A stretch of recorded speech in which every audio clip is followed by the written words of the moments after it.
Tonight we are discussing episode 803, Abies, Fraseri, which I'm sure we'll hear about later. It was written by Madeline Brestol and directed by Metin Hussein. Yeah, we've seen him before. Yes, Yes.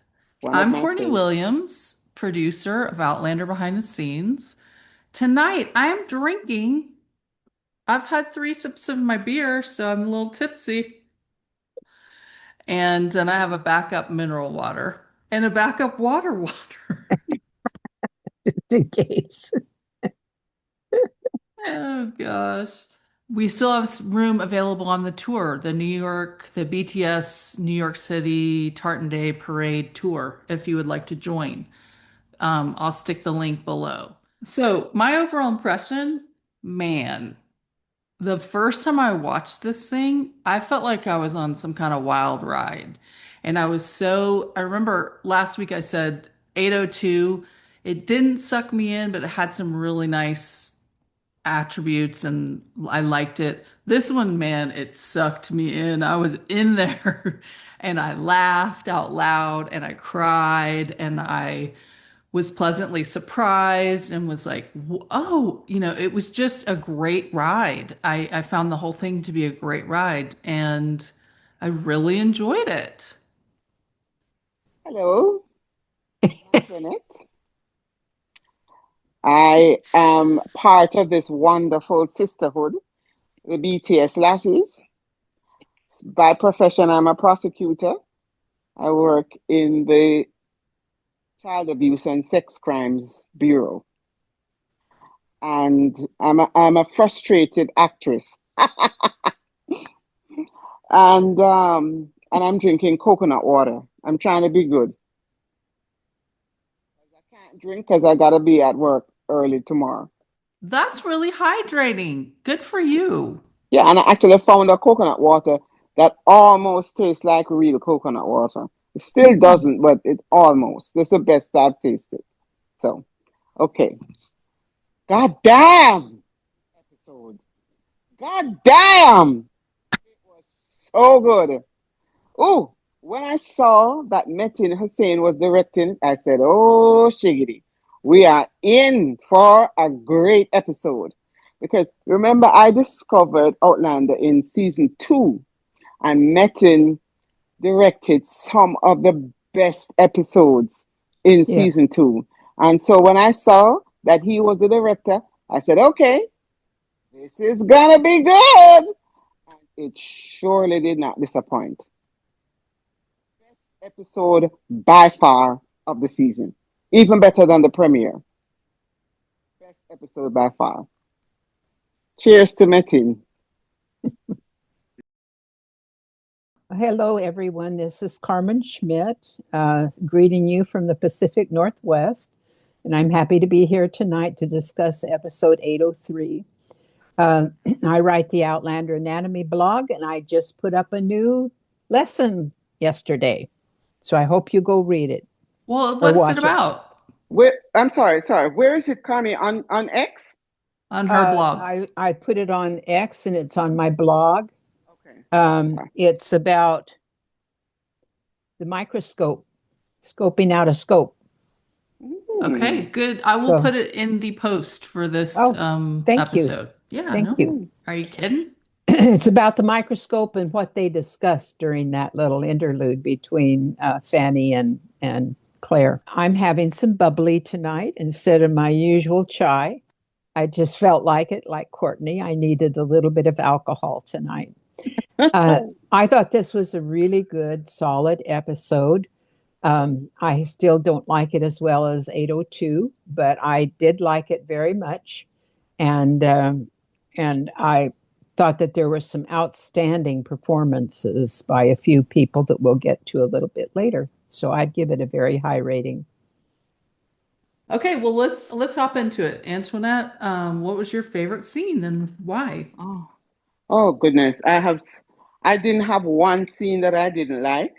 So it was very difficult to pick favorite scenes. Say that my Hang on. favorite scene would have to be the scene between Jamie and Claire when they were talking about the whole conflict with Lord John Grey and the whole reason for the animosity between Jamie and Lord John Grey. I thought that was very, very well done. I thought the performances were spot on and excellent. So I really, really like that scene. Yeah. Well, I would have to agree with you. That was the top of my list. I thought it was one whole extended scene from the moment they walked into that room through their whole sex scene and the post. The I thought the after sex part was the most tender, vulnerable, touching. Those two, I mean, it was like a next level for Mm-hmm. those two for me. You Yep. know, the words, the eye contact, the facial expressions, the little noises, it was phenomenal. Yep. I agree. I It's co-sign hard to 100%. it's hard to believe that they don't have real affection for each other.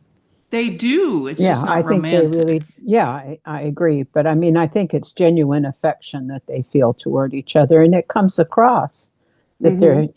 that's how I see it. Yep. Yeah. You can't fake that.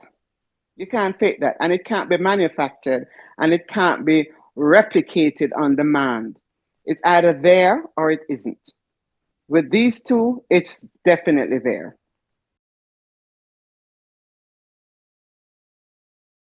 Okay, well then I will choose as my next favorite. I'll go to I actually loved the Claire and Brianna scene That's mine too.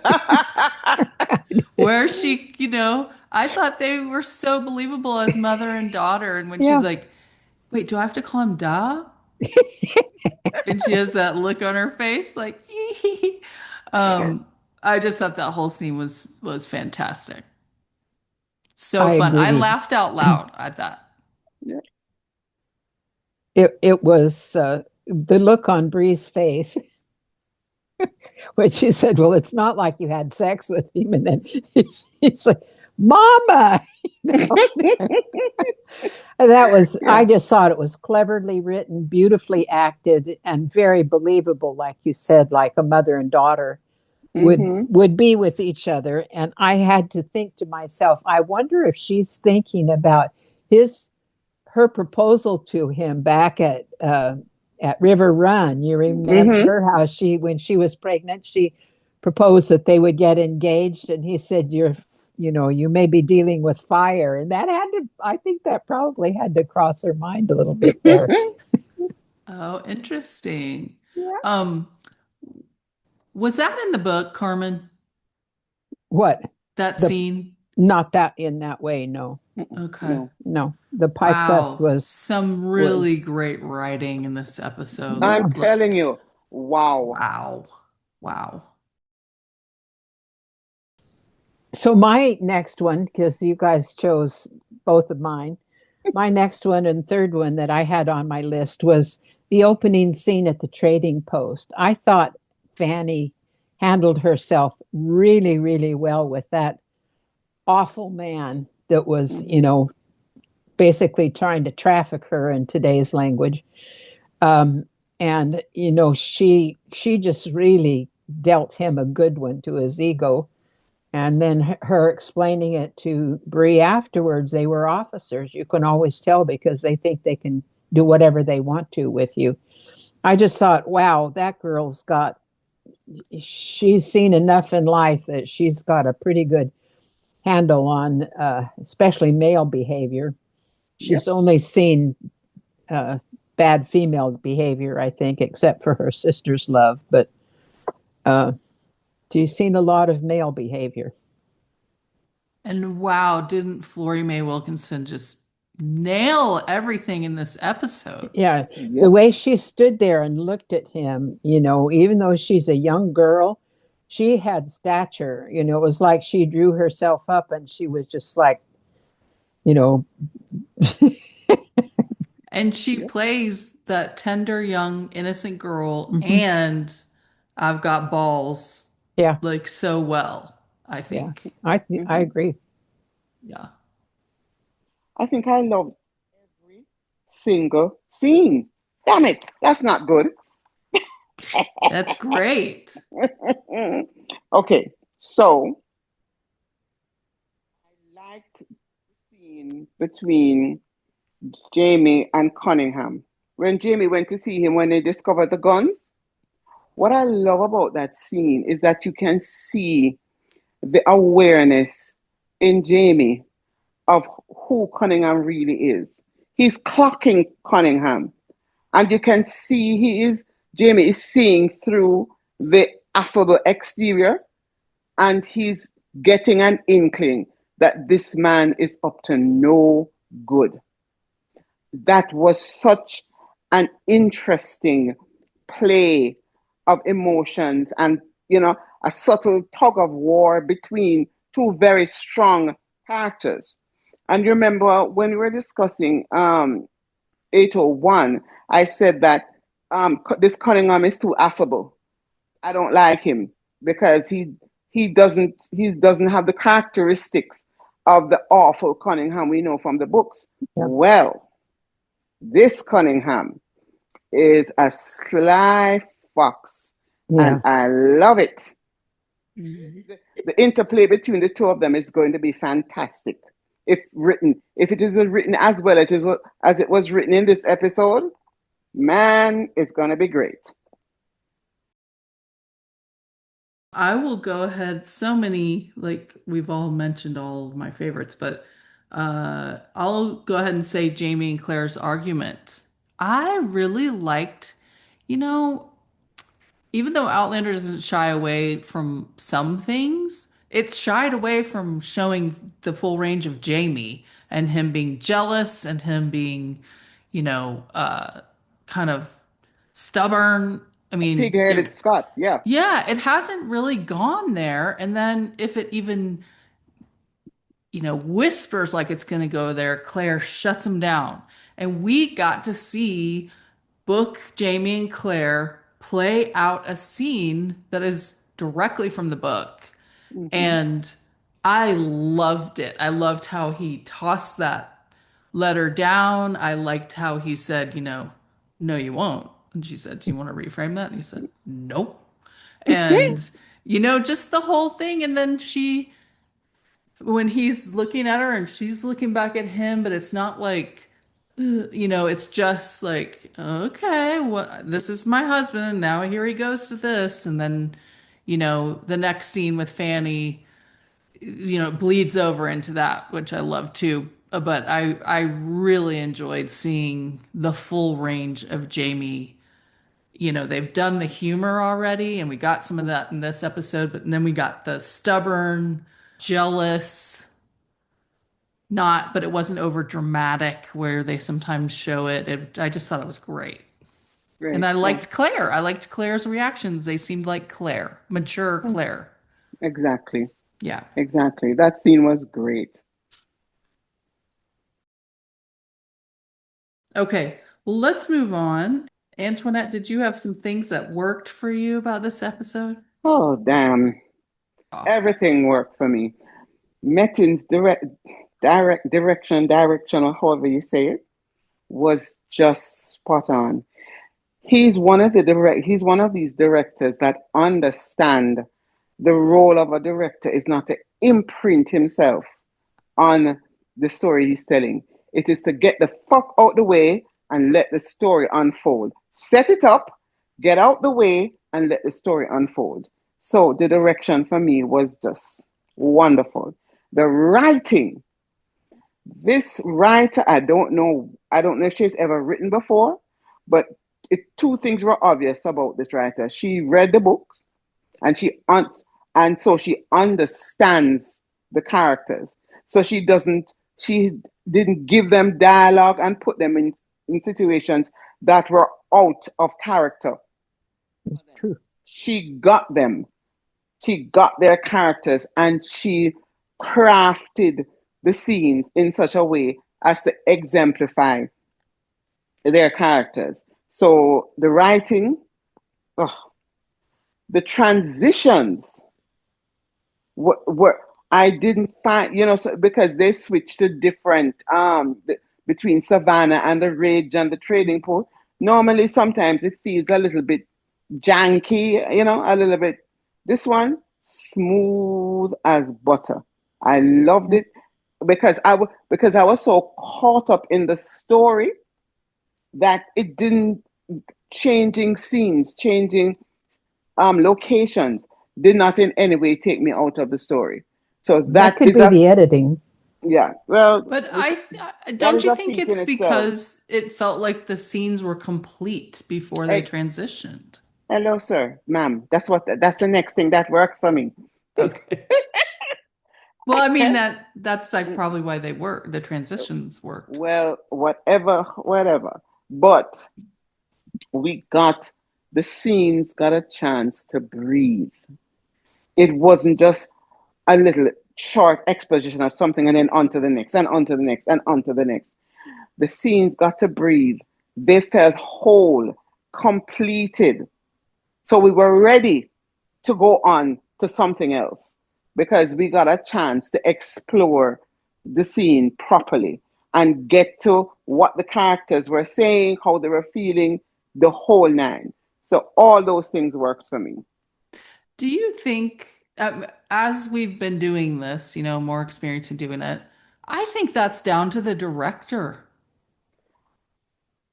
Yeah, After seeing Katrina's episode last week and how those scenes breathed, and then this week, which was much more, um, I don't know, fancy. Like Metin has been directing for for a long decades. time, and Well, you can see that. there was a lot of talky talk in this episode.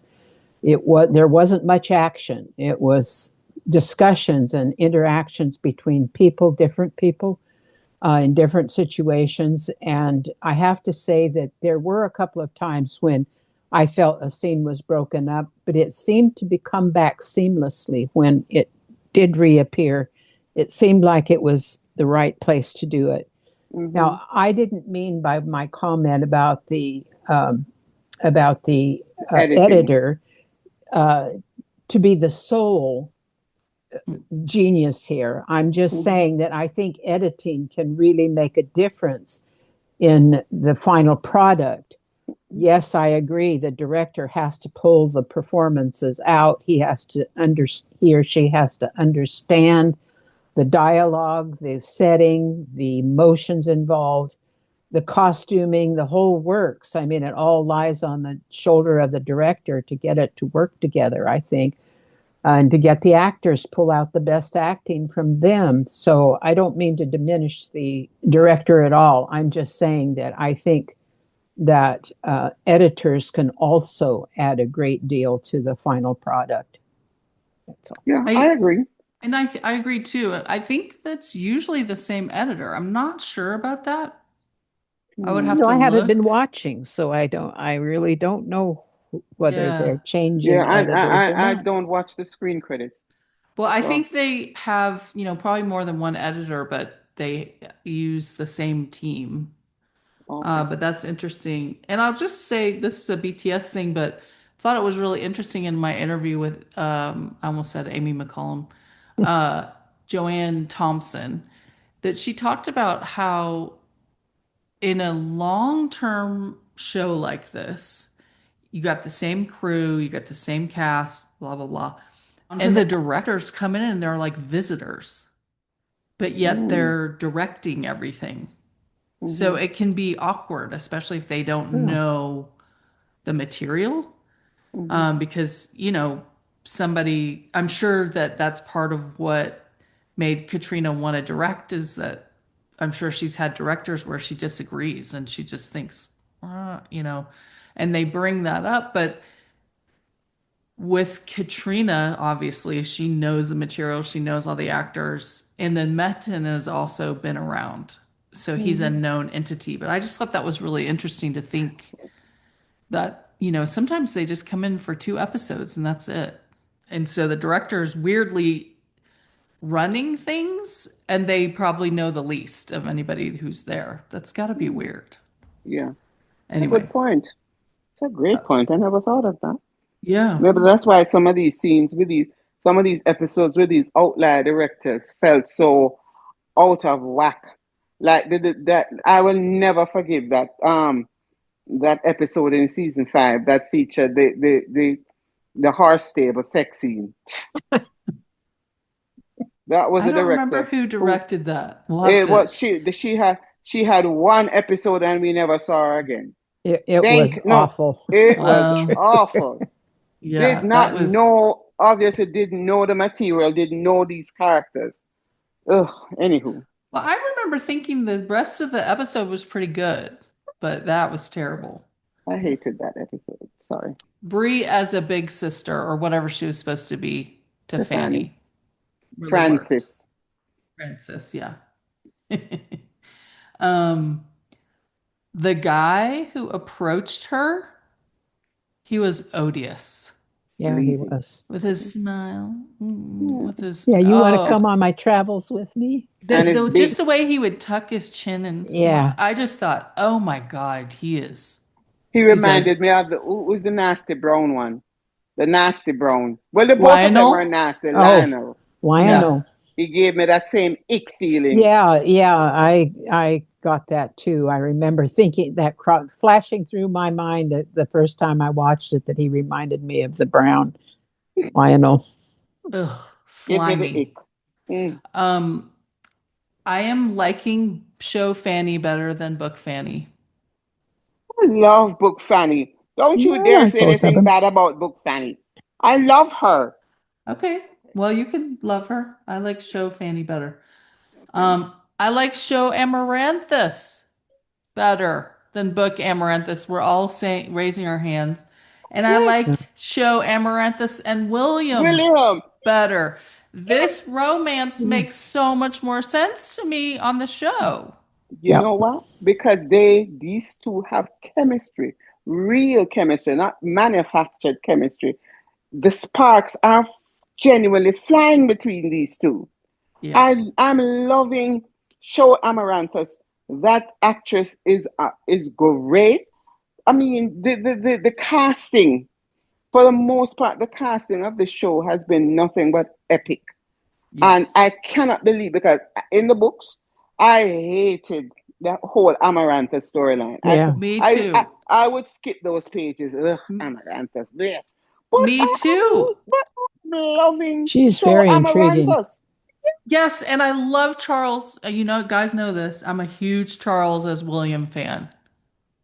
I mean, Yes. even just in that scene with the two of them where she says, you're the kind of person who isn't going to live your life for what other people want. And he goes, oh, that little sound. I was like, that's so good So because good. he's so confused. Yep, yep, yep. And here comes Yeah, this woman who's like, yeah, I and got you. My sights yeah, on you, yeah. mister. I think one of the reasons that I love um, the Amaranthus Williams storyline is that it is allowing us to see a side of William that we haven't seen before. Because he has played a lot of angry, destructive, oh, woe is me, I'm sorry for myself, William.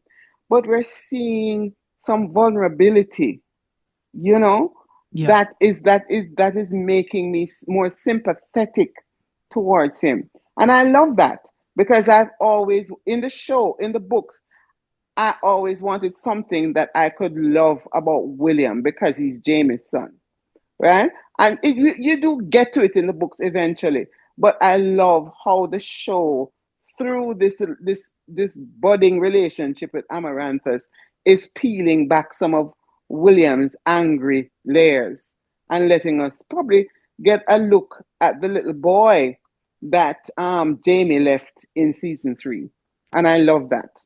And I think show Amaranthus is so much more likable than book Yeah. Amaranthus. I couldn't stand her. And she's saying a lot of the same lines and doing a lot of the same things, but it's just the animation and She's not nearly as forward in the Oh, show, though, as she is in the book, if you really? remember. Yeah, I Okay. Oh mean, he God. had his hand on her private Yeah. parts Yeah. Yeah. before very in the garden, don't you Yeah. remember? Oh, Yeah. I remember. right. That's I one of the forgot reasons why about I didn't that. like her. Because I'm saying, the hell, what's this hussy? Girl, go sit Yeah, down. her What name I'm is doing? Clara Woodcock, by the way. Thank I you. looked it The up actress? because I had her on the top of my list too. Yeah, the one that plays Amaranthus is Clara She is. Woodcock. She's great. She looks like a Disney princess. She's really beautiful in a very delicate, sort of quiet way. But then she opens her mouth and you realize that she's a really intelligent woman who has a Right. pretty substantial sense of self. But I would like to know, do you really think she would have that strong of an English accent? I suppose she might. Um, Well, I mean, it depends on. She was raised by her father. yeah, So, and her father is an older person. So he probably wasn't born in the colonies. So he probably still had maybe a very strong English accent. And if she was raised by him in that household and around people like him, you know, it's plausible that she would still have such an accent. possible. And it's really hard to know what kind of accent any of them had in those days. Exactly. We don't know what kind of accent they had. It's weird.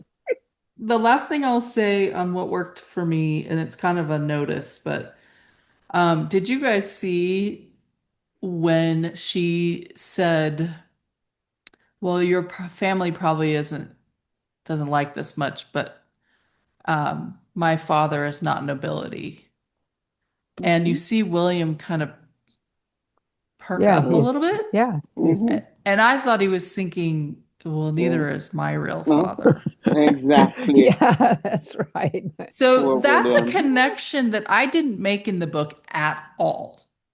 Hmm. Did you guys? Nope. Nope. No, because And that wasn't in the book. I was too. Okay, that's the well, That no, was writer. the she did say that her father was, a beetle guy and all that in yeah, the but book. she never said that he wasn't of nobility. I mean, Okay. that's the part. She makes it a point of saying it here Okay. that Yeah, yeah. she doesn't come from nobility, that her father's a A uh, Yeah. bookseller. bookseller and her grandfather was a naturalist. Great Well, writing. that worked for me Yeah, Hmm. I agree. because I saw William kind of just get a thread to her. And then it makes their relationship make more sense to me. Hmm. When Claire says in their argument, I wasn't unfaithful to you. And I agree with her. I do not believe that she was unfaithful to his memory. And it caused me to wonder, what was Jamie thinking when he lay with Amy McAdam and with Geneva. Dunsany and with Wait, Leary? wait, wait. Oh, Yeah, Mary he, McNabb. Mary Mary McNabb. McNabb. Yeah, Oh, uh, right. three women that he slept with. He because he didn't think she was even born. Well, she's in the similar situation. She thought he was dead. So I think he's being really a pig-headed Scot about this issue Hmm. because I do not believe she betrayed her love for him. Carly, He's I being actually, totally irrational. yeah, but I actually believe that he doesn't really, in his heart of hearts, thinks that she was unfaithful to him. But you remember, it's just the thought. Remember his line about he begrudges every minute that she Yeah, ever spent in another man's bed? That is the underlying emotion. I don't yeah. think he really thinks that she actually betrayed him, but that thought is what is driving all this anger. I understand that, but the Hmm. thing that it's one thing about Jamie's character that I don't like.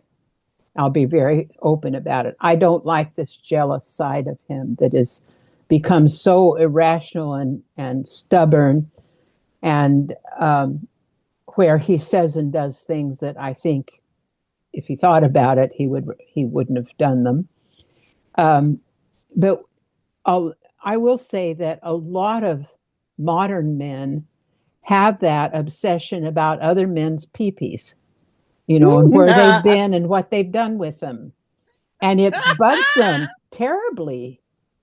It's just, well, I could say the anatomical term for it, but I was being, a little bit humorous there. But it is a really interesting phenomenon about men that this sort of many men that this bothers them enormously.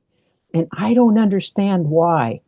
It's something I they're think, raised with, I think. but I I don't, think it's, Because you're not a man. yeah, I think that's yeah. something that's been around for a long Long time. time. Oh, there are other cultures where this is not true. This is a Really? learned behavior, in my opinion. Yeah, there's cultures where men actually share their wives. Yeah. Hmm.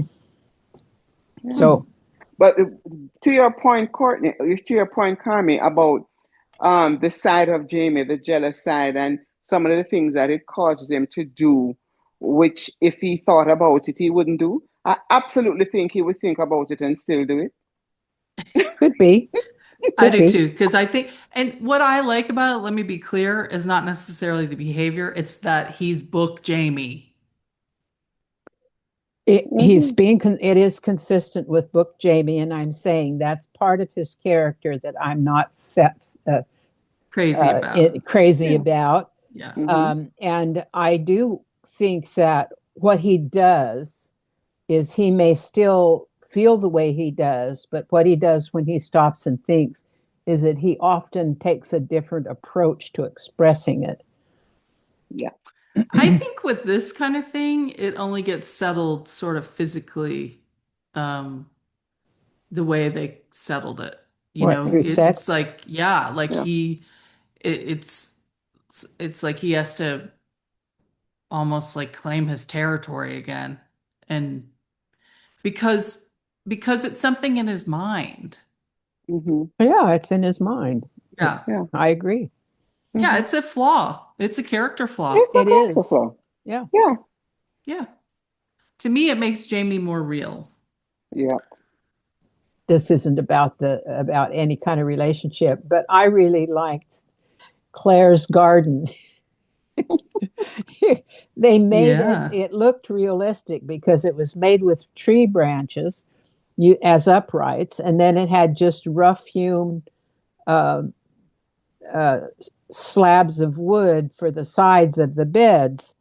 And so frequently, in the past, we've seen things where everything is just so uh, milled Perfect. and Hmm. perfect and everything, and it wouldn't have been that way, I don't think, in the setting where we're at. So I really liked her garden beds. I know it's small, but I paid attention to it.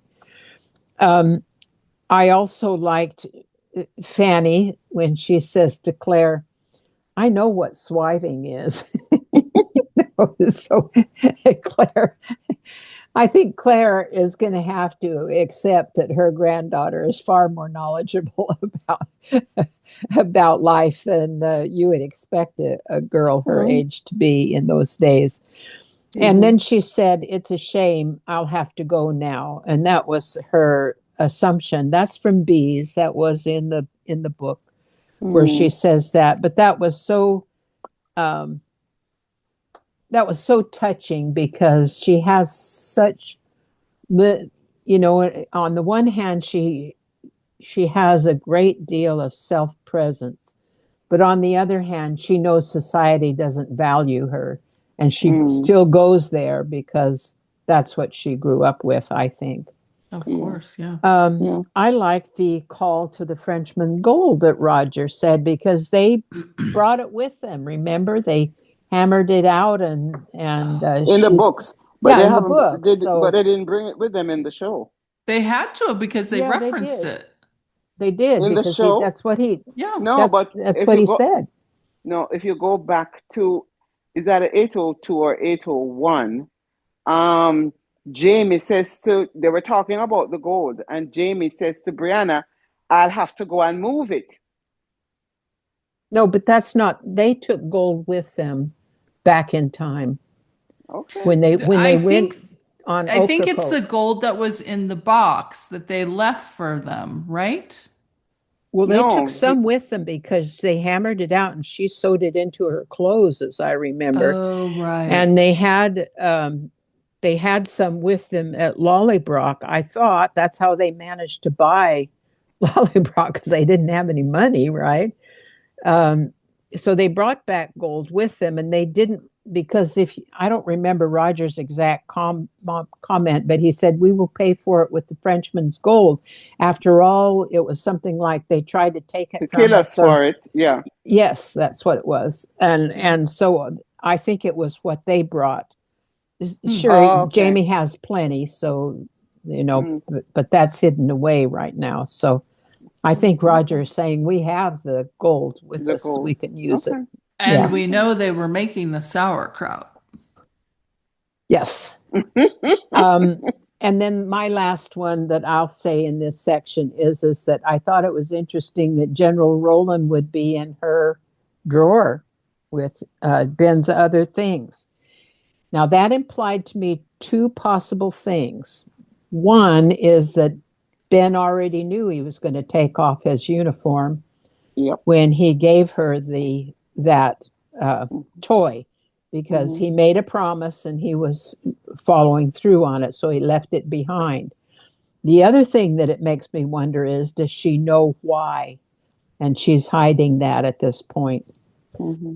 So I think that's a possibility. We'll see in the future whether or not because she seemed to want to get away from that drawer of things and to here's William with Ben's things, and I think he was expecting a very different reception than what he Mm-hmm. got from her, Yeah. and she just kind of wanted to get it in the drawer and get it out of sight. And go outside and kiss him. Go outside and kiss him. So I don't blame her for that, Me but but I would say that it makes me think that there's a lot more about this story that's going to come out in future episodes because I think she probably knows what he did Mm. and disagrees with it. And I'm interested to see what happens and how they treat it in the show because I didn't really care for that whole storyline in the books. Yeah. I thought it was a distraction and I just wanted to skip over it and get to the real stuff. So, but I'm intrigued by it in the show. So I'll be looking forward to see how they deal with it. Okay, I talked about how I'm loving um Amaranthus and what's his face, which is a great shock to me. Um, One of my favorite. Oh, I liked the fact that they substituted the indigenous family with the freed black family for the birth scene. I thought that was very clever of them because they're still dealing with people who are marginalized. And I think that it has portent. I think that we're going to see them again. I think the man, I forget his name, is going to be some kind of ally of Jamie. Was it Adam? Oh, I forget his name. Was it Whitaker was their last name? I don't Whitaker. Whitaker remember. was the Whitaker last Whitaker, was yeah. name. their last name. Yeah. I think we're gonna see him again. He's going to become an important ally for Jamie. That's what I think. I'm waiting to see how that pans out. So I really thought that was really clever and I really liked it. And I thought that whole little vignette with the birth. Because I mean, I would have thought if we're not gonna see them again, I would have thought that would have been a filler. But the whole thing with the family, and then of course the discussion with Jamie and Claire afterwards when she revived the baby, it reminded me so much of that scene in season one where she tells him she's a witch. Yes. There was a point in that scene where she said something and he looked at her the same way he looked at her when she said she told him the truth But and he thinks not she's a that witch. she's not not that she's a Also, witch, that she's from the future. right, yeah, she tells him that And he she's from says the future. It would be Yeah. easier if you were a If you were a witch. witch. Exactly. He gave No, her but that same Antoinette, look. I wrote that down. Like this has a callback to that scene where she tells him she's from the future. It was Gave her that so same look. yes. And then he says, Well, it was mhm, also that, Jamie believes things that are not even plausible to most he believes people. in the supernatural. He does. Yes, he does. And he believes in Claire. Yes. Yeah, yeah. Because remember, in season one, he says to her, I don't understand it, but I believe it. He says something similar in this scene. When it comes to you, I don't understand a lot of stuff, but it's you kind of Yeah. thing. I said, oh my God, this writer saw the episodes, the previous seasons, understands these characters. I thought that was such a little gem She knocked it out of the park. out of the damn park.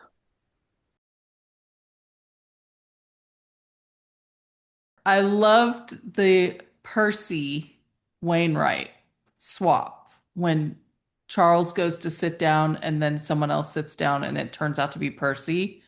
Hmm. I thought that was great. And I actually thought you would be excited, Antoinette, because you were saying I would much rather have that storyline than I think it was the Faith storyline. And it's in Yeah, there. And the Fergus storyline is in there. yep, yep. I'm loving that they're getting these in there and it's not feeling like they're cramming it in. It's just Hmm. feeling well written and Yep. it's great. You know what I'm thinking? You know what I'm Hmm. thinking? Yeah. I'm not thinking it. It's all right. I have a Well, weird conspiracy theory. what? Mhm. Let's hear it. I have a feeling that the whole fate storyline is not going to turn out the way we think it's going to turn out. And I don't know why I feel that Fergus's history is going to somehow play into it. Don't ask me why. It's just a weird feeling that I have. Oh, Or maybe Okay. interesting.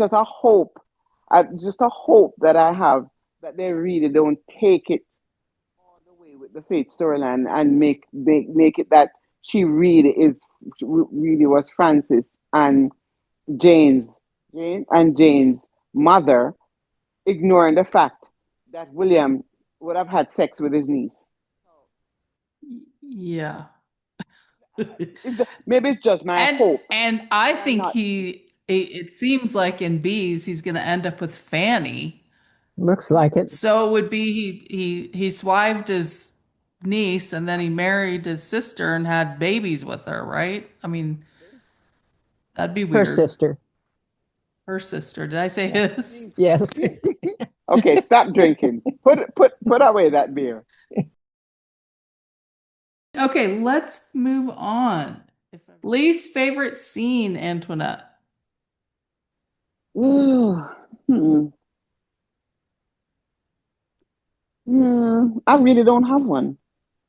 If I'm honest, I like the whole episode from start to finish. I really cannot think of a scene that when I was watching it, I said, "Oh my God, hurry up What are we and going get to up." do with you? This Like, I is need to take a picture. This is this a is first. weird, isn't it? No, that's not the first. There have been Really? several episodes All where I right. have wanted to take to, You wanted to have um babies with them. with the scenes. So this is just another one. Maybe the scene with Francis and the two slimy icky men Seen that. probably was a little unrealistic for her to have faced up to them so boldly, Yeah. given her, her background. I would have thought that she would have been more fearful. Once she clocked that they were soldiers, Yeah. remembering what happened to Jonah in her history, I thought that was a bit of a stretch that she would have been so bold with them. Yes. Maybe she feel Yes. maybe she feels safe enough because of Jamie and Claire and because she has backup now. Yeah. Maybe. But that's the only one that was a teensy bit jarring. Okay. I had two, and I'll just mention them both. The birthing storyline and scene was good, but it wasn't as I'm not invested in it. So it felt like a tangent. Mm. And I was like, is this so we can see Claire do her doctoring? And then it made sense because it was the blue light scene, and I thought that was handled well. I Mm-hmm. didn't love when they moved on to the faith, you know, making, well, maybe this about the faith storyline kind of Mm-hmm. lost a little bit for me. Mm-hmm. Oh. Everything about that damn Fate storyline just gives me the ick. I have two also. I did not care for the scene of Jamie alone in the woods with Fanny, especially after the opening scene of the two men that were intimidating her the way that they were. I don't know. I probably because it's overly sensitized right now, but I didn't think that that was a good idea. Um, it's not in the books. It is the fantasy of the author, but I just didn't. I just think he would have been more careful, especially if you look back about Malva, and his history with Malva, and he was very innocent about that, and she was, not that Fanny's going to do that. I'm not saying that. I'm just saying that I think he would be more circumspect. She Hmm. doesn't know he's her grandfather, so uh, or that we think he's her grandfather. The other Well, do you thing, think she hasn't developed enough trust with him to see him as something other than a man that she's alone with in the forest? yeah, I mean, I'm not so sure that she would be that willing Yeah. to do that either. It just seemed a little unrealistic to me. Okay. She's perfectly safe with Jamie. That's not what I'm saying because Yeah, he's a yeah. man of integrity and he wouldn't touch her in that way. But it just seemed like both of them would be more circumspect about that particular thing. The other thing is that I did not like the sex scene between Jamie and Claire. Um, Hmm. we can wait until the medical and anatomical reason for why I didn't like the sex scene between them. But Okay. I did not. Afterwards, I agree. Afterwards, when she kisses him so gently on his mouth, that was just wonderful, wonderful. Yeah. But during the sex scene itself, it just wasn't very convincing to me. I guess let's put it that way. And then I have some things, like I say, to say about the anatomy of it. Hmm. So those were my two least favorite scenes. They were still good. They're not. It's not that they were bad. I mean, I have to come up with something. So I would say those two are the two. Okay. Antoinette, what didn't work for you? Okay, what didn't work for me was why the hell doesn't any of the women ever listen to Jamie? I'm sick of it. I'm sick of it. They need to stop writing in that way because back to that scene with them at the cairn. They hear the gunshots and Jamie says to Francis, "Say put out." He's confronting the men, and here comes Francis swanning up and trying to confront the men as well. That whole emboldening of Francis in this way did not work for me at all. They, yes, I think they're trying to create another strong woman theme through Or Francis. maybe show that she's related to Claire. I don't know, but that doesn't work for me. That they bothered need, me too, yeah, Antoinette. yeah. Yeah. They need to stop making her so bold and forward. Did not, I did not like that at all. What didn't work for me? I'm not buying that William and Ben have the same build. No, they don't. I was like, yeah, right. Not at all. I Ben is mean, slight William by is, comparison to William. what's that? He's slightly built Right. by Well, he's a comparison. gray and Yes, William is a Fraser. So come yes. on. I mean, the fact that that waistcoat fit him, because he's huge. Yeah, Charles has makes you wonder huge whether she really shoulders. makes you wonder if it was really made for Ben. Maybe it wasn't. Or was it really made for William? Yeah. Yeah, but when she said you have the same build, I was like, No, they don't. that's like We saying see them Lord John. standing next to each other at the opening scene last Exactly. That's like saying Lord John Grey and Jamie have the same time. build. That's right. Eh. Okay, so then let's see. I thought Percy putting his hand on Lord John Grey's leg at the luncheon, and it just happened that the people next to him were like, oh, talking. That seemed a little Risky. dangerous. Risky because death was the remedy in those days Yeah, it for was the punishment for buggery. So, yes. I mean, and he had it on there and John had to wrestle it off. I mean, people Yeah. would have seen something, Yeah. especially the ones right next to them. And I don't know if their conversation was overheard. I just didn't quite, I thought, eh. And William would have been kind of probably looking at his dad and being like, what's going on over there? Anyway, those were my only two things.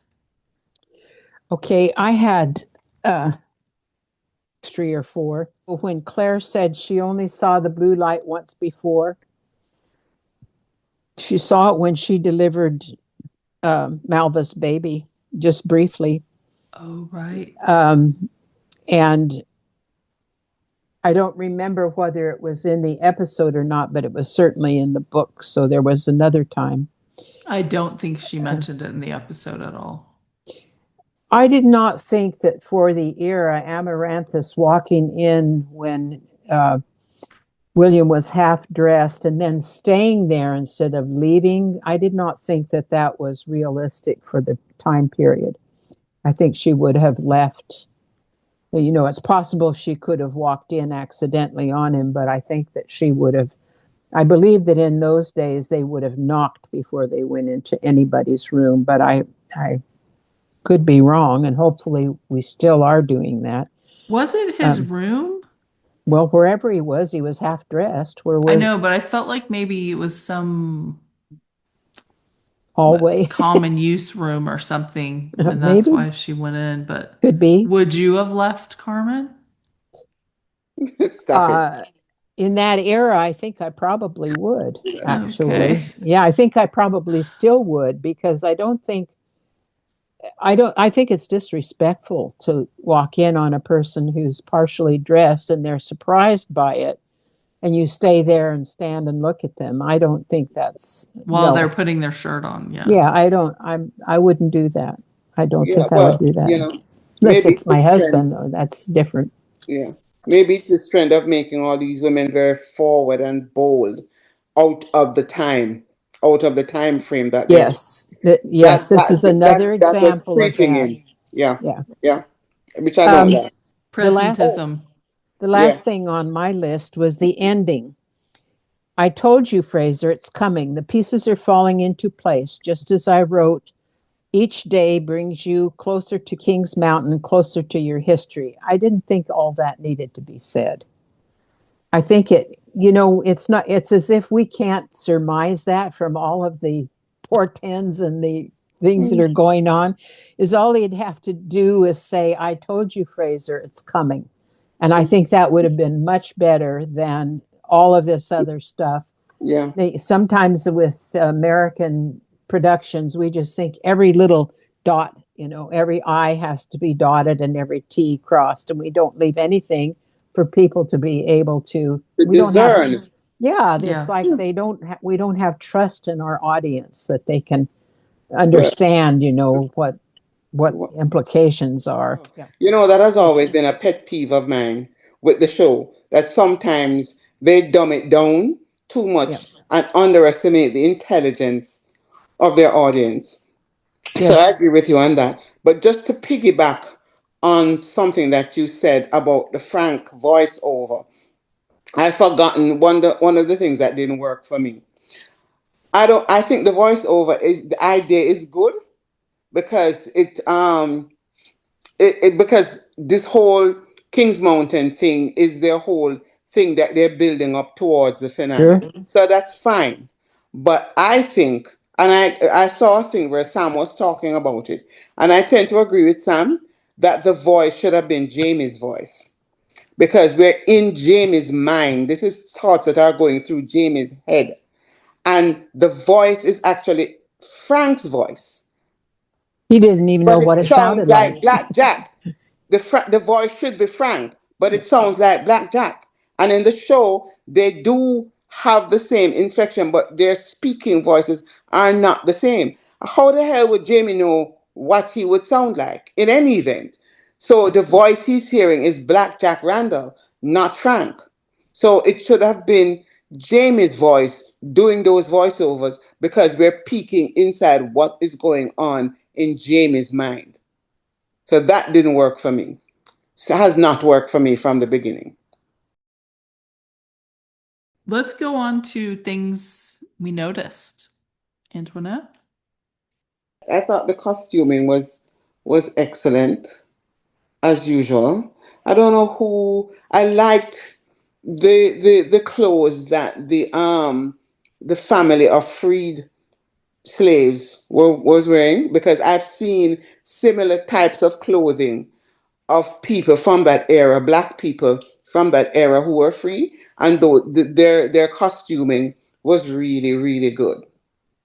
I noticed that little scene in that same scene where Francis went towards the little girl to offer her, some kind of comfort, and it said to what that said to me was that Fanny is because of her background, because of her upbringing, she is empathetic towards people who are in trouble and marginalized. So Marginalized, yeah. she's not bigoted like other people in that era would be because she knows where she came from. So she has nothing that would cause her to feel superior to other people. So I thought that just that little snippet, I noticed that and I thought, yes, I like that. That's very clever of them. That just bring out that little facet of her Mhm. character. I still think the background scenes from the house, the CGI is too obvious. That scene where they were on the porch talking and Jamie came out and Claire was reading the book and you see the backdrop. I thought that was just obviously CGI. Maybe I'm being nitpicky or I don't know what CGI looks like, but I noticed that and it seems so obviously CGI to me that I just said, ugh, don't do that. Stop doing that. I don't think I think I just was focused on them. I don't think I Yeah, saw it. I didn't either. Yeah, well, that's just me. I'm just picky like that. I noticed when Fanny says toad-faced footlicker, I thought that sounds like something Jamie would say in Gaelic. Mm. Wonder if he said that and then it got translated for her and then she said it in English. That's where my mind went. Could be. Yeah, because she does that in the book. That happens in the book. Oh, really? Yeah, that happens in the book. Okay. I don't know who I think it was German that translated some cursing that Jamie was doing for Francis in the book.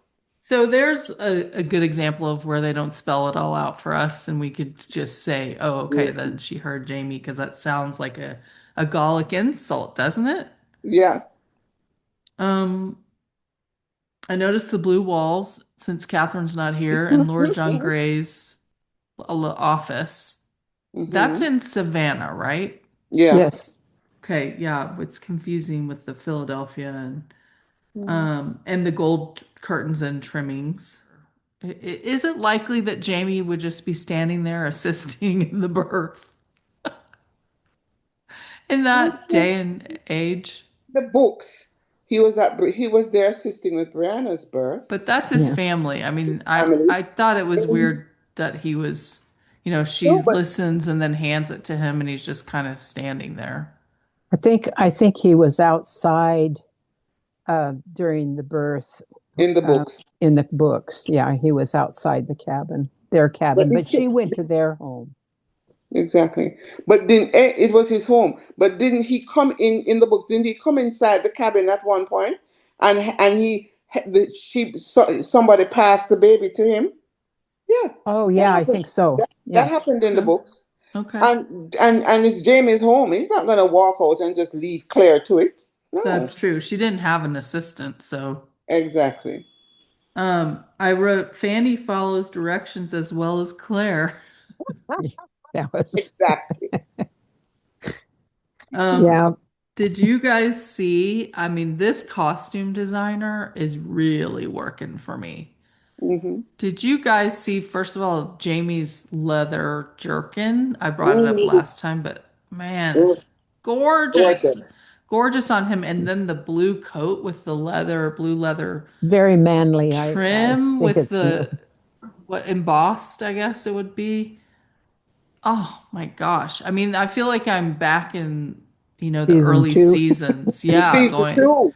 just Yeah. saying like, oh, look at that. Look at Look, that. the attention to detail.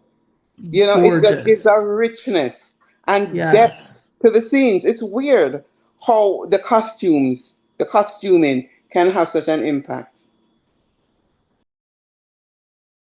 I noticed that Jamie, when he was reading the cipher, You have to go to the he window. went to the window, which was plausible because he didn't have his specs. I thought that was good. I thought that was good. And I love the fact that he used his ability to decipher things. Because remember, in the book, and he was the one who, who Figured out the Mother figured out the Hildegard. code. Yeah. Figured out the code. Yeah, yeah. I love that. I like that the title card showed not only the walking sticks, the various stick insects, but then they had a beautiful beetle display. I don't know where this was, but they were very well nicely presented and displayed, and I really like that because I studied entomology in college, and I really like insects, the study of insects a lot. I think they're really interesting. I had a feeling you were going to like that.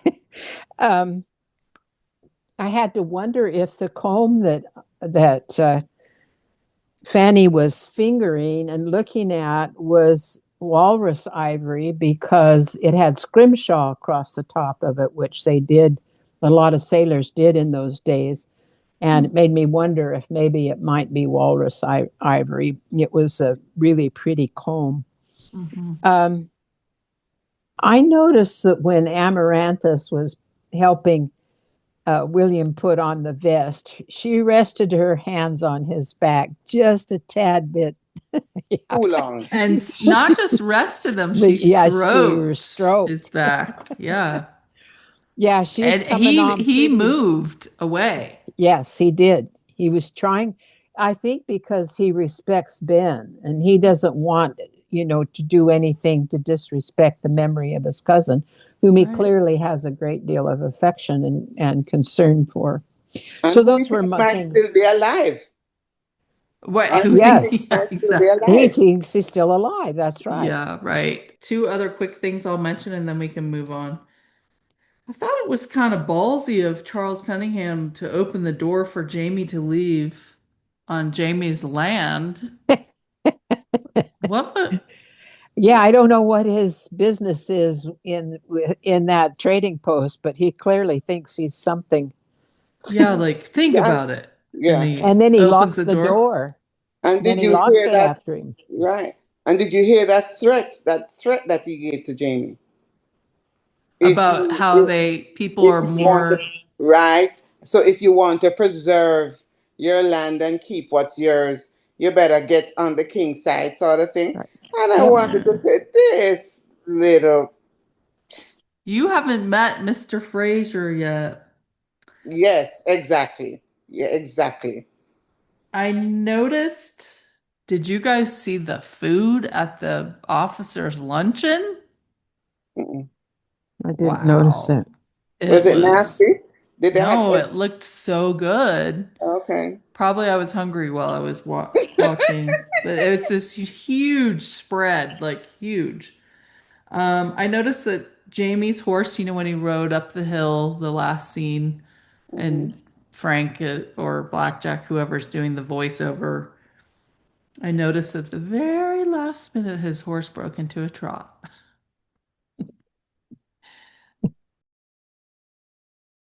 Okay, medical and anatomical.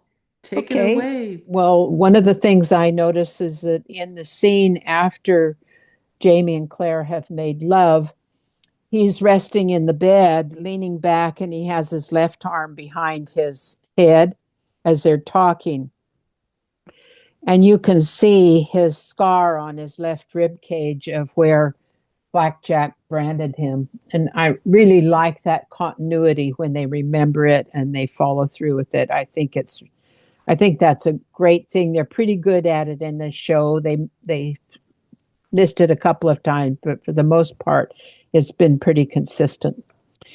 I also noticed that I don't know if you, when she's holding the little baby girl and, she starts reflecting on the death of Faith, um, they show a pulse, and I believe that's her neck pulse, pulsing in her neck. And that pulsing is what causes the baby's heart to start beating again.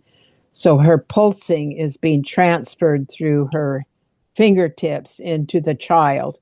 And then its own heart started to beat at the same rate as Claire's. Now, that's all they can do because a newborn's heart beats much faster than an adult heart does, but that's okay. Let's not get too picky about it. Aries fraseri, which is the genus and species of the Fraser fir, wasn't given its taxonomic name until 1817. So it could not have been used in a code. It could not have been used in the title. Should not have been used in the title of this Darn it. episode because it wasn't even in existence at that time. So Shoot. I'm sorry. Somebody saw that and saw, yes, no. Amaranthus retroflexus was in existence at that time. That name, the genus and species, was already named by 1779. So that was accurate. It's just the Abies fraseri was not, because it hadn't even been done. Here's my reason why I did not like the sex scene between Jamie and Claire. When a man is seated, how frank can I be? As frank as you want. All right. And I don't mean Randall. When a man is seated and a woman sits astride him, she cannot get good penetration. Mm. If he's laying down, she can. But if he's sitting up, it puts an angle between his torso and his legs, and the penetration is not deep at all. And when they both reach orgasm simultaneously, you expect that there's probably going to be decent penetration in the sexual relations there. And so that's why I did not like them being in that position. And it just seemed like they were acting to me. And they've had love scenes where I didn't feel like it was acting, but this one felt like it was acting. Not in the aftermath when she kisses him. That was just perfect. But in this part, I did not think that that was, for me, convincing. I think she would have taken that belt off of Suzanne Whitaker. Did you see the belt she was wearing? I know it's wondered about consistent that. with the time, but I think she would have taken it off because you don't want anything restricting her breathing or her ability to push and respond to the birth. And I just thought that no, Claire would have taken that off, I think. Um, she did appear to cut the umbilical cords, but she didn't tie anything off. It was just snip and it was done, and she didn't take care of Yeah. the afterbirth. So those were things that I noticed that, it's probably because they didn't want to concentrate. They wanted to concentrate less on the birth and more on her saving this child's life, and that interaction, the importance of that interaction, which was wonderful because when she turns to, not only when she hands the baby to the mother, which, if you remember right, um, Susanna, was that her name? Susanna Whitaker, I think it was. The mother was, "What's the matter?" She thought something's wrong here because she could see she didn't bring that baby right to her like she did the son, And it One. wasn't crying. and it wasn't crying or making Yeah. any noise, and she was obviously worried that there was something wrong with the child. And I just thought that I can understand why they focused on that to get that part of the story in there because it's such an important part of the whole event. Uh, but yeah, it was a decent birth scene. I thought the lady who played Suzanne did a great job. Uh, with the pain um, that she showed and the strain that was on her and everything. I thought she did a terrific job of showing that. So those were the only medical anatomical things that I can really comment on. Okay. Legal, lawyerly. The only thing I can comment on is the fact that this Cleveland fella is racking up murders like nobody's business.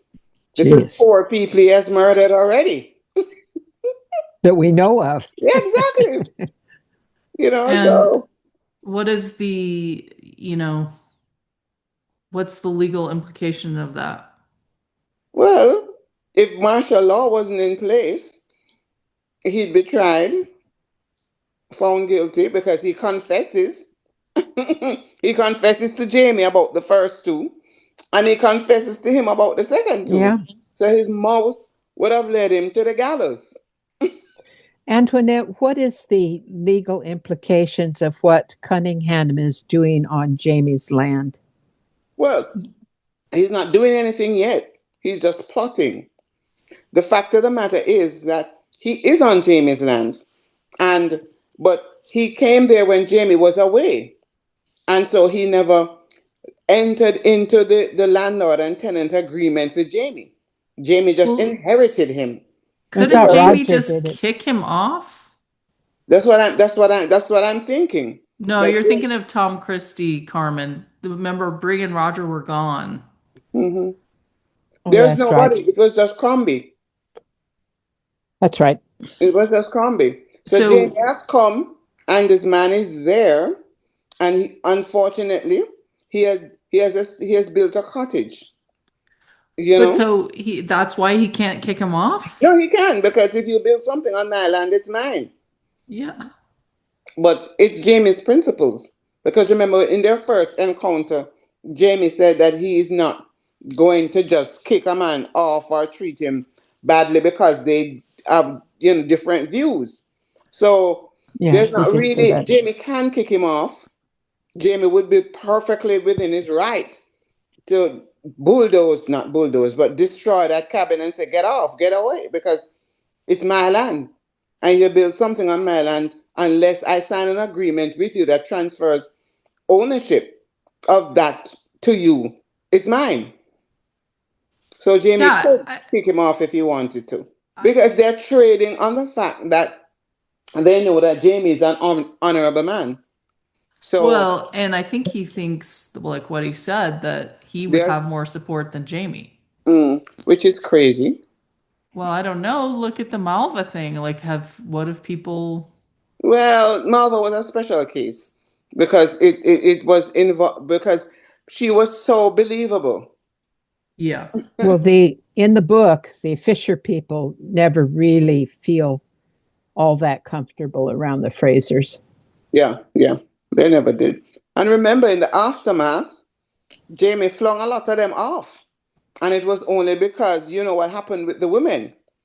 So Yeah, Jamie did exercise his rights as a landlord that's in the true. aftermath and, flung them off, even Yeah. though they had contracts. Hmm. But they breached the terms of their contract Yeah, by it's doing just what they did. how far is he going to let them go? I would think if Hmm. someone's smuggling guns onto your land, that's enough right there to kick I them would out. think I so. think so too. I think Yeah. so. But let's see. Let's see. Yeah. Maybe that's how they're gonna bring the confrontation to a head. Let's see. We know that there's a confrontation between the two of them coming. But I Oh, think Jamie sure. has to plot and plan first. He can't just be all hot, maybe hot-headed Jamie of season 1 or 2 or even 3 would have Yeah. flung him off there and then, but not this Jamie. Um, Right. Antoinette, what Mhm. are conventioners? Do you know? Conventional. I think William is also a conventional. Those are people who were in the fight and were paroled, and so they can't fight in the war anymore. Okay. Because he refers, Cunningham refers to the To two his men men who, as conventionals, and yes. he says that they can't fight in the war. They Okay. can't fight anymore. Okay. Yeah, that's what's supposed to happen. Mm. Um, isn't Amaranthus still legally married? He did. I guess that yeah, that's official, right? He did. Well, Okay, so she's He buried. legally a as widow. Hmm. as far as the army is concerned, it seems that way. Okay. He did. And then the guy, Mr. Whitaker, said, I'm not going to risk because coming to a white healer. Hmm. What was he talking about? Well, remember that there were still slave patrols that were running around trying to catch freed people and Yes. re-enslave them. And Yes. so, therefore, he's taking a big risk because he doesn't know the type of white man Jamie is. Okay. So white Right. men are inherently dangerous Right. to So he them. thinks he might capture them and And yeah, enslave them. Turn Okay. them in. yeah, Or turn them in. Torture enslave them. them right there, maybe. Yeah, yeah, Maybe. yeah. So, I think it was a force of Jamie's personality and the fact that his wife seemed to trust Claire. Had so his wife and whoever was with the other His woman. her I don't know friend what the Beck. relationship. Her, If it was yeah. her sister, however, had sort of sussed Claire out that she was a genuine healer. And remember, he makes a statement that it seems as if I no longer have a choice. Hmm. So he went with the instincts of his women. Yeah, the person he was mad at was his daughter for some Hmm. reason. Yeah, because Well, she went and she's called Claire, she innit? went. She knew about her, I guess, and She's the one that went to Claire and asked for her Yeah. help, and of course that's consistent in the book too. But the father of Agnes in the book slaps her and hits her.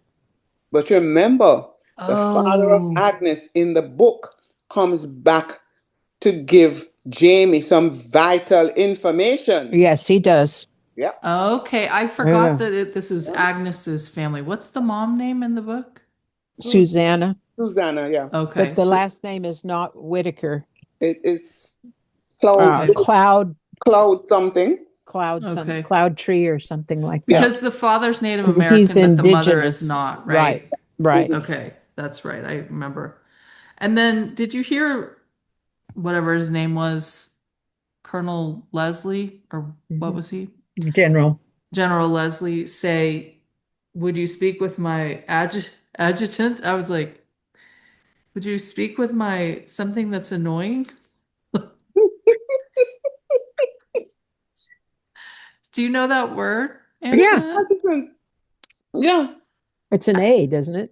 It's an A. Adjutant, Yeah. yeah. Adjutant. A military ADJUTANT. officer who acts as an administrative assistant to a Mhm. senior officer. He's Yeah. like a secretary. Okay, I was like, Yeah. my adjutant. I thought that was really funny. Oh gosh. Okay, let's go to BTS.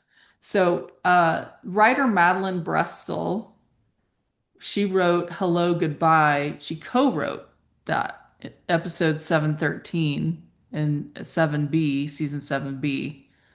And we thought it was good, but that was when young Ian and Rachel got married.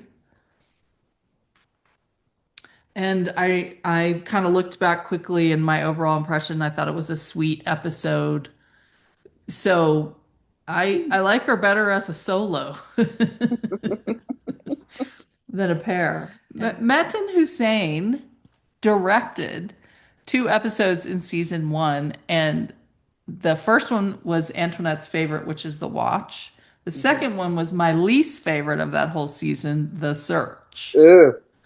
Yeah, Yeah, you I know, didn't care for the search that much either. I don't think the director had much to do with why we hit that. It was just dumb it was and a dumb. waste of of an episode. I think Matt Roberts thought that was going to be people were going to, for some reason, think, oh, Claire singing. I don't know what it was, but it was a Dumb. dud. And A Murta waste of dancing. a waste of an episode. Yeah. Season two, Metin directed episodes one through four. Oh, really? Yeah. Yes. And I consider the first half of episode one, it was written by Ron, Mhm. 201, to be like a masterpiece. I thought it was amazing. I hated the way he wrote Jamie and Claire in the second half of that episode.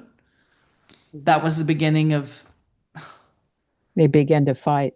well, it just Mm. diminishing the character of Jamie and Claire doing dumb things like, here's Jamie, he's been raped and all this stuff, and he's probably still physically sore, and they have Claire going off to save the person with Smallpox. smallpox. And they have Jamie running after her down the quay. I just was like, this is so dumb. I didn't like, but anyway, Metin directed that episode, which I thought was fabulous. And then you maybe know some of the other ones in that one through four. I think you mentioned one, Madame Blanche, right? Blanche.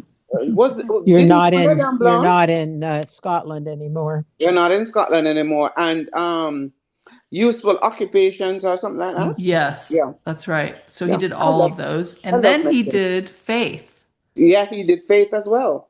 which I thought was really cool that they had him do the blue light. He did that episode and then the blue light Yeah. on Hmm. this one was kind of cool. And my memory is that the actors really liked him.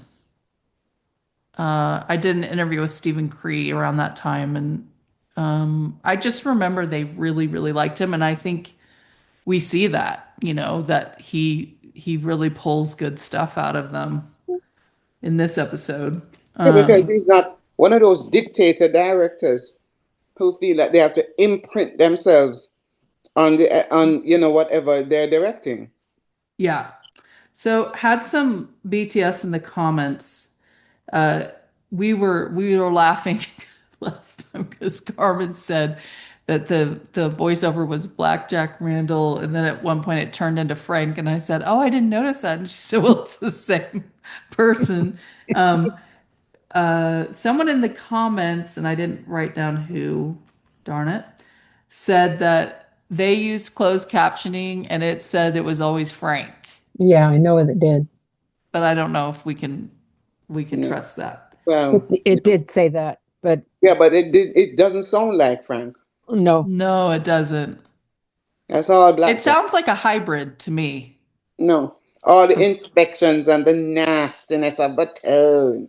That's all blackjack.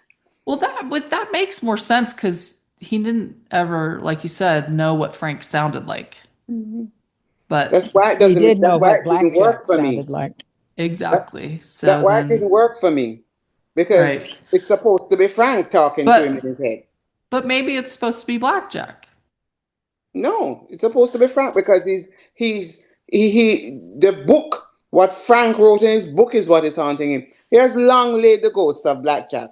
But Blackjack doesn't haunt him in the way. No, blackjack doesn't haunt him in the way it used to. But listen, he brought up in that excellent scene that he's the one who's worried that Lord John Grey will be in the bed with them. Hmm. That was not in Bees, to my knowledge. I feel like they are synthesizing some Oh, blackjack in here. And okay. so, he thought he felt him rub his shoulders when it was Claire. I think he's hearing Frank as blackjack, Okay. which Know that he makes knows sense. how much alike they looked. Could Right. be. Because he sees the book cover, they look alike. That's his only experience. So he Yeah, thinks Frank is like blackjack. he said to Claire, "You didn't tell me that he looks so much like Blackjack." Yeah. Mm. So anyway, I think it makes it a little more plausible. The actress who plays Mrs. Cunningham, Frances Tomelty or Tomelty, I'm not sure how you say it. She's also from Northern Ireland. They got a lot of actors that they've pulled from Ireland. Yep, she was born in 1948, so she's 78. And Oh. she was married to and had two kids with Sting. No way. Yeah, Well, Sting is in his 70s too, isn't it? yeah. Mhm. So MG and someone else, I'm sorry, mentioned that, and I saw MG's comment and I looked it up. So How do you spell her name? Francis with an E Hmm. and then Tomelty. Okay. Novelty, Hmm. Yeah. I think it is. And then a couple people let me know that Turlock Convery, who is Benjamin Cleveland. Cleveland, thank you. I almost said Franklin.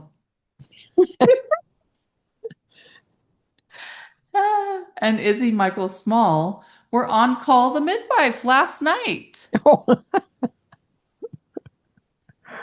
I gotta that's get back. cool. I gotta get back Netflix so I can watch Call the Midwife. I love that show. Yeah, it's a Um, great show. and that was Donna Marie and MG. Let me know that. Peggy C said she found some info on General Roland. Good. I'd like to know where she found that.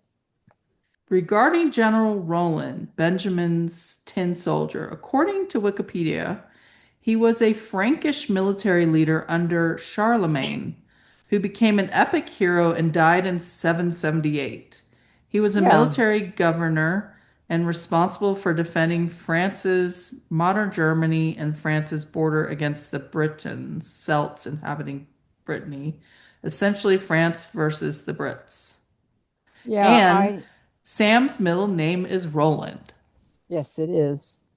But So you did say you found someone in the 8th century. yeah, that was who I was talking about, was that particular person. I just thought it doesn't seem like they would be they would be playing with some guy from the 7th century. Exactly. I was thinking of somebody a little bit more contemporary in the British Army or something like that. Yeah, And yeah. that's what I couldn't find. So, Especially because this guy was fighting against the Brits, the precursors of the Brits. So, Right. Laura wrote guard. Let's see.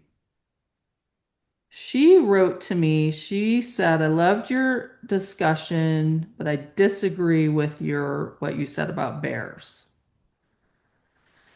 And I had said that my experience with bears is that black bears is that they generally always run away. mhm. But Chat GPT had said that, they're more predatory and they can stalk and stuff like that. yeah, Um, I've seen videos of them doing that. yeah, but she said, I lived in the Blue Ridge Mountains in North Carolina for 9 years working as a federal ranger. Yes, Okay. there are black bears, many of them in the Yes. mountains and big ones, and historically always have been. Would have been grizzlies there too at that time.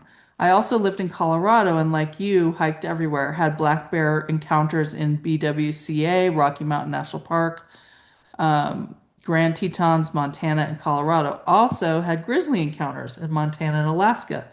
Never was a black bear predatory. Always ran, even in protected lands where they were not hunted. I worked with biologists. I even helped a team tag cubs in winter dens. Never predatory. I think your reading sources are wrong. Grizzlies are much more likely to attack and maul. Again, 250 years ago, maybe black bears were more aggressive. In the books, they were eating the bear. They were eating with the bear and surprised it, which is likely. Anyway, I found that whole storyline unrealistic in the books and on film. Bears are villainized too frequently for my taste. Same with cougars. Okay. Let me just make a comment. Yeah, People have a way of discounting experiences and opinions because it is not their lived experience. Just because in all of your wonderful travels you have never encountered an aggressive black bear, it doesn't discount the fact that there may be other people who have other experiences.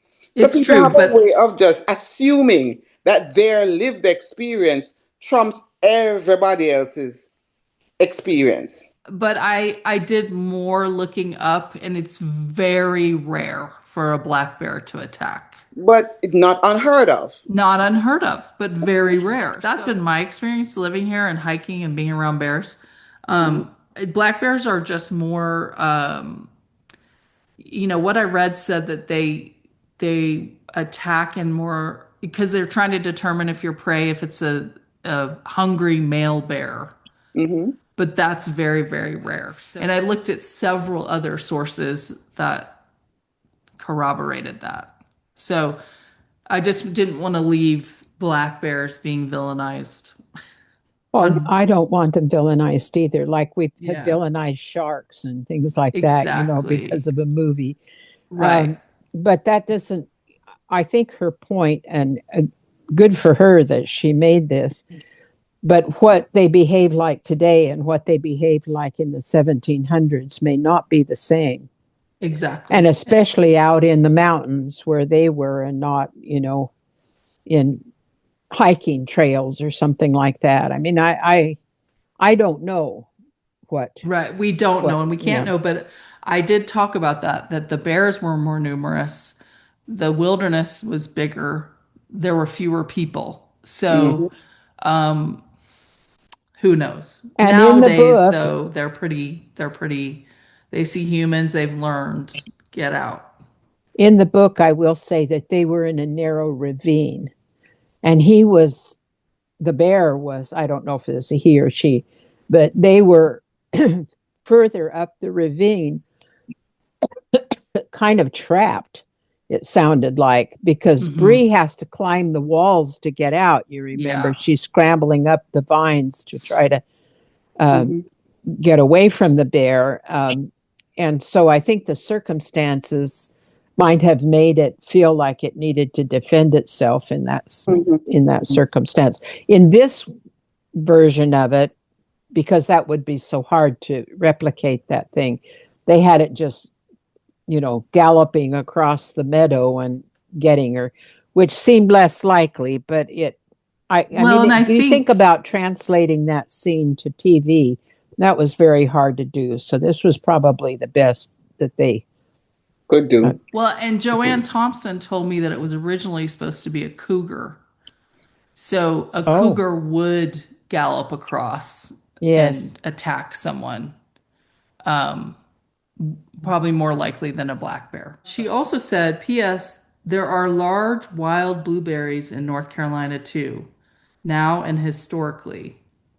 I'm sure for the shoot they brought in plants. Carmen was correct that scuppernongs are Mhm.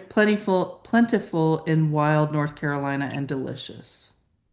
If you remember, what I said is, in my state, Yes, you wild did. blueberries are little bushes and they're tiny little berries. I But didn't say that's about North no, Carolina, no, so and I that's don't why know. she's saying because you said, I don't Yeah. know if they have big ones, and she's Yeah. saying they do. Okay. Good. And she said, I could see a bear being a whole lot more territorial over these grapes than blueberries. Okay. You know, the grapes probably became fermented too. Yeah. So everybody was drunk then, So the including the bear knew bear. it could get drunk. Including the Some bear. Like, get well, out of my some liquor. animals do get intoxicated off from fruit that has become turned. Joanne Maloney was waiting for you to comment on Rachel's birth scene. She said she thought it was a dud medically. Well, they didn't do it, but I'm saying, I think now, knowing that Suzanne was in this one, they didn't put two back to back. That makes You sense. know, but Yeah, I honestly was glad that they didn't me show her too. birth scene. We didn't need to see it. We've seen So many. quite a few, Yep. and for me, I didn't need to see it. So Yeah. Joanne Coughlin, I think that's how you say her name. She has a theory. Maybe Master Raymond was protecting Faith due to the prophecy, the Fraser prophecy. Or my add-on is maybe he took her thinking she was the child of the Fraser prophecy. I think that's interesting. that is interesting. Mhm. And the last two are Linda with a Y. She, noted that I brought up Claire's blue clothing last time, and she said that was likely foreshadowing for the blue light That's a good point. scene. Interesting. Yeah. And she said also Cunningham going off to kill the bear on his own showed his narcissism and his non-team ridge player Yeah, overlord I wannabe with his imposing house on the hill. I agree. Yeah, I thought that was good.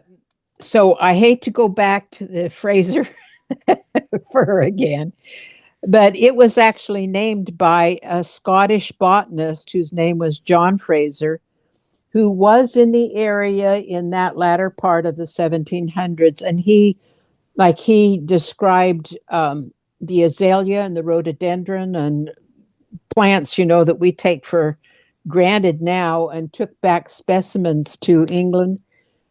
He was very prolific and really did a lot of work, but he did not name that tree. That was done in 1817, so it was well past the point where they are. But they r- named it after him sort of Yeah, in honor of retroactively. him. Yeah. Well, Okay. that's done a lot. That's not uncommon at all in genus, and not in genus, but in species especially. You'll get somebody honoring somebody with using their last name or something like that in it. It's very common. Okay. But anyway, what I'm saying is that the botanical nomenclature of the genus and species was not assigned for another 45 or 50 years. So uh, it wouldn't have been in this note to to Cunningham. That's the point of what I'm saying. Okay. The Fraser fir has been the most used Christmas tree at the White House of any tree species of tree. And it is beautiful. I have a son that lives in North Carolina, and I've been to them after Christmas and seen their tree many times. And it really is one of the prettiest Christmas trees that I've ever seen. Of course, it's not the size of the one in the White House. I'm not saying that. It's like they're 7 feet tall, but they're just really beautiful trees, and they're endangered. By the way, they're only found in just a certain part of the western part of North Carolina and the Appalachians in there. And yes, they're raised commercially, but the natural stands of them are endangered. Okay. Favorite lines. Uh, I'm gonna give you two. Okay. The first one was Francis, you're a toad-faced footlicker. I love it. It's That good. was a good one. I love it. I love it. This is a the little sequence between Jamie and Claire about the letter from Lord John Grey when she gets up and says she's going to talk to Bray about it, and he says, "No, you won't." And she turns around and says, "Would you like to rephrase that?" And he says, "Nope." I love that too. I meant it. I still mean it. But you'll do as you damn please. God knows you always do. But don't pretend you dinna ken what I feel about it. And then she says, pig-headed Scot. I liked when he said, "This one's for you. It's from your former husband." It was said with such venom. So good. It was really delivered well. I like that line. And then the other one is Claire says, "Did I break the skin?" Harking back to the wedding scene. I caught that. I caught that. There was a lot of wedding harking back in that Yeah. Yeah, scene. yeah. Yeah. When she asked him if she broke the skin, and he said, "You do that every time you touch me, Sassenach." Beautiful, beautiful line. I don't remember if that was in the books, but I love that line. Do I you think remember it it, is. Carmen? I believe it is, yes. But I I don't remember if it was in Bees or not, or something very close to that. I thought Sam was so tender, open, and vulnerable in that scene. Yep, it was really beautifully written and acted. Yeah. Yeah. Why Oh. is Mr. Fraser so angry? He's Scottish, which means he's stubborn.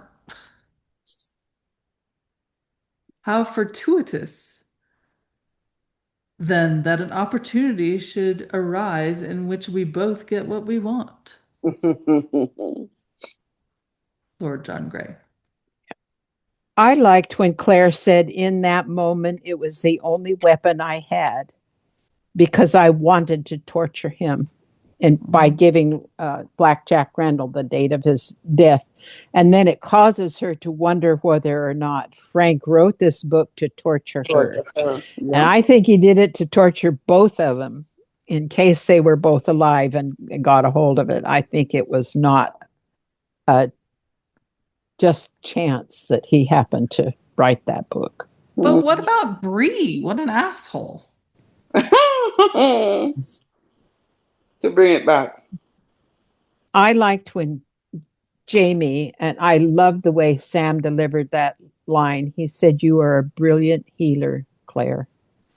But it was done with just the right intonation, with the right cadence, with the right length of the statement so that it gave it time to really the import of it to sink in. I really liked that line. I thought it was a terrific line and the delivery of it. Yep. I liked Bree. It's not like you slept together. Mama! And wait, I don't have to call him Da now, do I?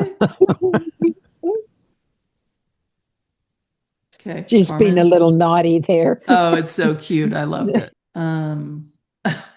That's what's my favorite when Jamie goes, don't want to hear anything about his lordship's backside. Yes, that was what I meant to.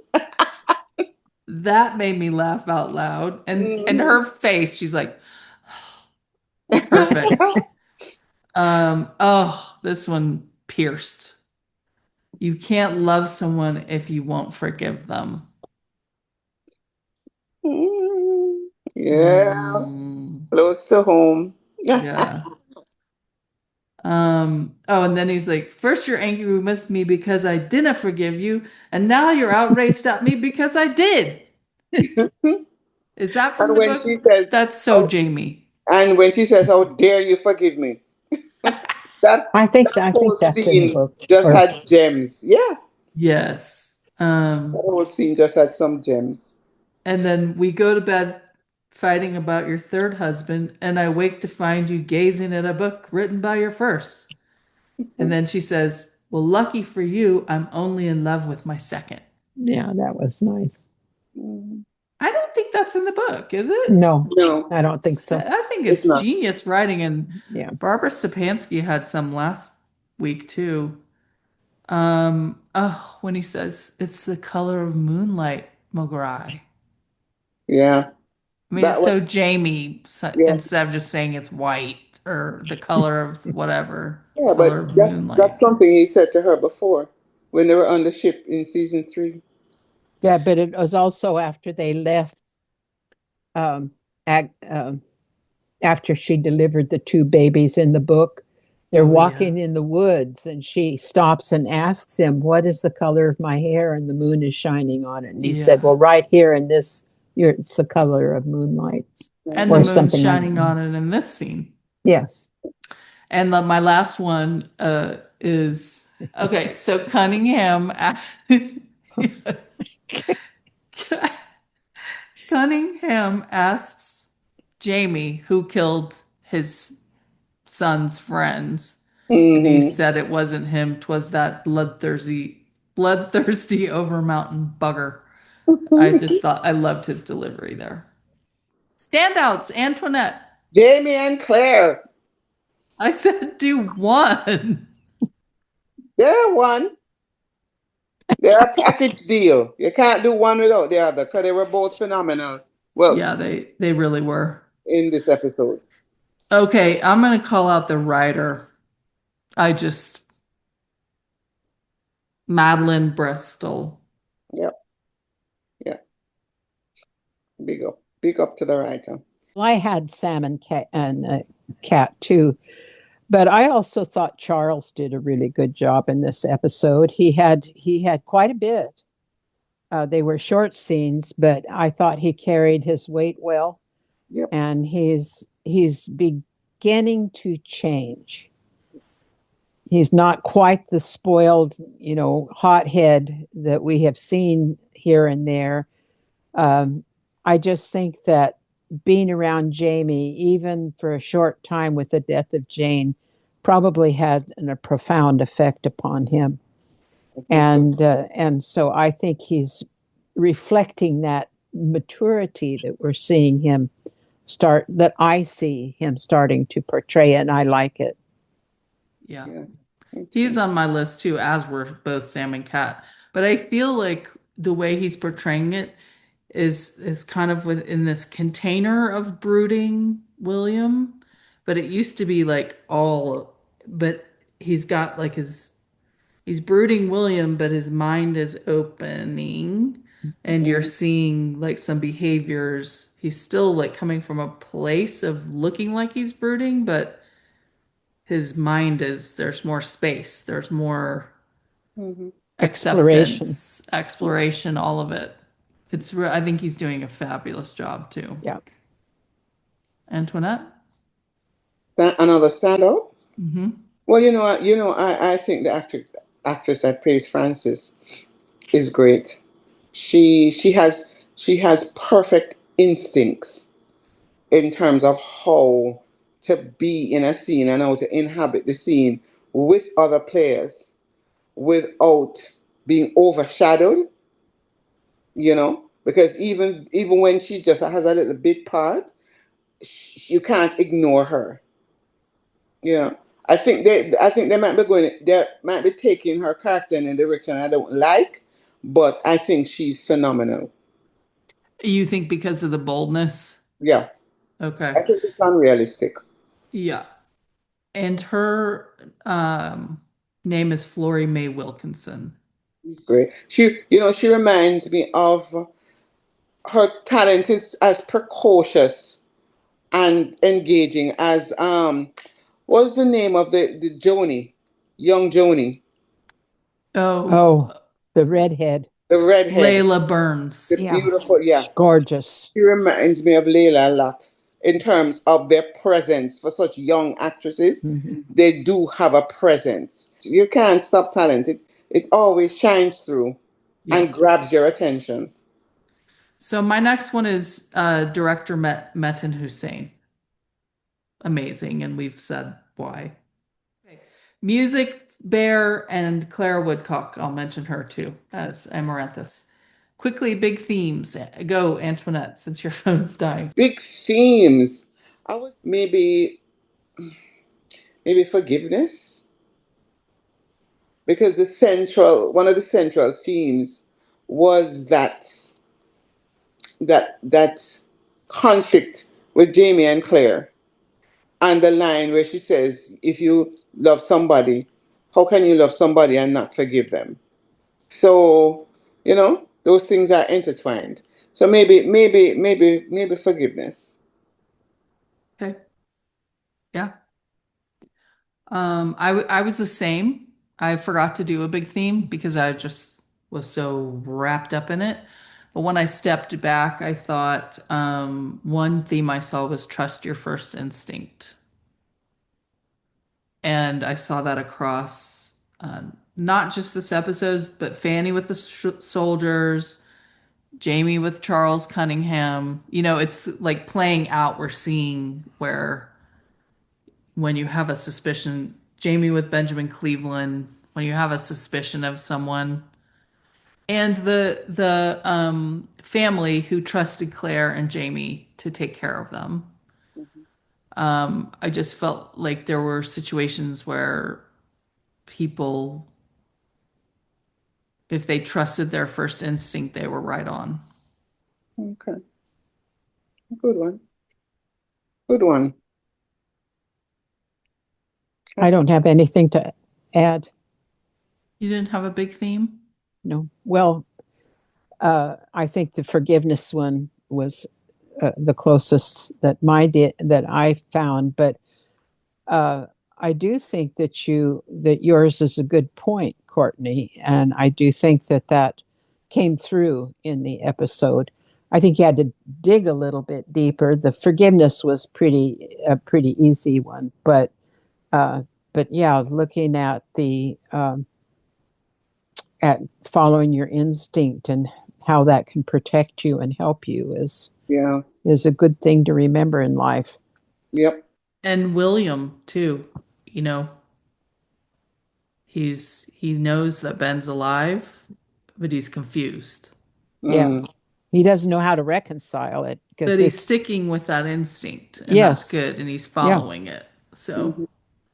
Yeah. okay, ladies, love you so much. Love you I guys. feel Have a so good evening. lucky every time we get to do this. We Have are a good lucky to evening. get to do It's it. We it's are ten it's 10:30 at night. I gotta go to bed. Yep. 10:14. Sleep 10:14. Yes, well. all right. Love you guys. Love you. Love you. Take Good See care you night. and next Monday. be Okay. safe. Oh, Let's hope we have a nice episode to review and not some garbage. hun, Okay. take care. Bye Love bye. you. Love you Bye. too. Bye bye.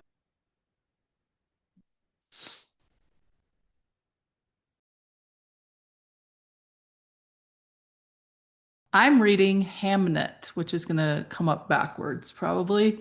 Um, for those of you, especially, this is a great book for anyone, but for those of you, especially who went on the Outlander BTS Outlander Meets Shakespeare tour, where we went to Stratford upon Avon, whatever. Um, so cool to be reading this because I can really picture all the locations.